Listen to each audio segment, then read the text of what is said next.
95% biscuit উৎপাদিত হয় হচ্ছে 5 টাকা 10 টাকার দামের বিস্কিট। আজকে যখন 5 টাকা দামের বিস্কিটের উপর যখন ভ্যাট বাড়াবেন, কালকে থেকে আমি কিন্তু 2টা বিস্কিট কমাই দেব, বিকজ নাহলে কিন্তু আমি সরকারের ভ্যাট দিতে পারবো না। আর আমি কিন্তু ভ্যাট বৈধ অবৈধ কোনো কাজ আমার পক্ষে করা সম্ভব না। সো আসেন আমরা আমাদের ভোক্তাকে বাঁচাই, আসেন আমরা আমাদের কৃষককে বাঁচাই, যেন বাংলাদেশের যে অ্যাগ্রো প্রসেসিং শিল্প যে গড়ে উঠেছে, এই অ্যাগ্রো প্রসেসিং শিল্পকে যেন আমরা উত্তর এগিয়ে নিতে পারি। সাংবাদিক ভাই বোনেরা, আপনাদেরকে বলবো যে আপনারা আমাদেরকে একটু দেখেন। বাংলাদেশে আমরা মনে করি যে আমাদের একটি উদীয়মান শিল্প। আমরা এখানে 2 লক্ষ মানুষ, 3 লক্ষ মানুষ, 4 লক্ষ মানুষ আমরা কাজ করছি। আগামীতে আরও অসংখ্য মানুষ আমরা এখানে কাজ করব। আমাদের সাথে 2 কোটিরও বেশি কৃষক আছে যারা আমাদের সাথে কাজ করছে। আমরা চাই যে আগামী দিনে যেন প্রক্রিয়াজাতকারক শিল্প বাংলাদেশে যেন আরও গড়ে ওঠে, বাংলাদেশে যেন লুজ আইটেম যেন বিক্রি না হয়, বাংলাদেশে যেন সকলে যেন স্বল্প মূল্যে খাদ্য সামগ্রী গ্রহণ করতে পারে। আমরা মনে করি যে এটা হচ্ছে আম জনতার ব্যবসা এবং আমরা ভালো ব্যবসায়ী হতে চাই। আমরা সরকারকে তার সঠিক মূসক প্রদান করতে চাই, যুক্তিসঙ্গত মূসক প্রদান করতে চাই, এবং আমরা এই 5 টাকা 10 টাকা দামের বিস্কিটের উপরে মানুষের থেকে পণ্য কমাতে চাই না। কারণ কালকে থেকে কিন্তু ক্ষুধার্ত মানুষ কিন্তু আরও ক্ষুধার্ত হবে।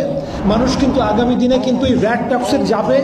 আগামী দিনে কিন্তু আপনারা কিন্তু বিস্কিট ক্রয় করতে পারবেন না, রুটি ক্রয় করতে পারবেন না, ক্যাচআপ করতে পারবেন না, জেলি করতে পারবেন না। সো আসেন এই যুদ্ধে আমরা সকলে শরিক হই, যেন আমরা কালকে থেকে আমরা সরকারকে জানিয়ে দিই যে আমরা আমাদের খাদ্য সামগ্রীর উপরে কোনো রকম ভ্যাট ট্যাক্সের কোনো রকম আক্রমণ বাংলাদেশ বিগত দিনে সহ্য করেনি, আগামী দিনে সহ্য করবে না।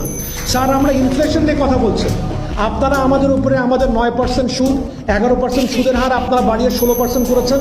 শুনেছি স্যার আপনারা ইনফ্লেশন কমাচ্ছেন। গভর্নর স্যার, আপনাকে ধন্যবাদ, আপনি ইনফ্লেশন কমানোর জন্য চেষ্টা করছেন। স্যার, আপনি আমাদের ভ্যাটের বোঝা বাড়িয়ে দিয়ে স্যার আমাদেরকে ইনফ্লেশন কমানোর জন্য কি এই রাস্তায় আপনি বেছে নিয়েছেন? স্যার প্লিজ, খাবারের জিনিসের উপরে কোনো ভ্যাট ট্যাক্স বাড়াবেন না। মানুষের কষ্ট হবে, মানুষের মনের ক্ষোভ প্রকাশ পাবে।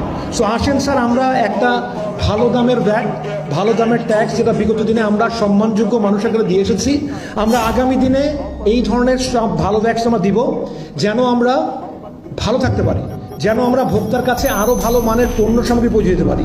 বাংলাদেশের ফুড প্রসেসিং সেক্টর এটা একটা উদীয়মান শিল্প। শিল্প কিছুই গড়ে ওঠেনি, আগামী দিনে কিন্তু শিল্প গড়ে ওঠার কিন্তু অনেক বাকি আছে। স্যার, আপনারা নিজেদের খরচ কমান। আমাকে এক ভাই বলছিলেন যদি কিনা 10% যদি খরচ কমাতেন 12,000 কোটি টাকা বেঁচে যেত, 20,000 কোটি টাকা বেঁচে যেত। স্যার, আমি তো আপনার খরচ কমানোর কোনো দৃষ্টান্ত আমার কাছে পরিলক্ষিত হচ্ছে না। স্যার আসেন আমরা একটু খরচ কমাই। স্যার আমাদের সাথে কথা বলেন না স্যার।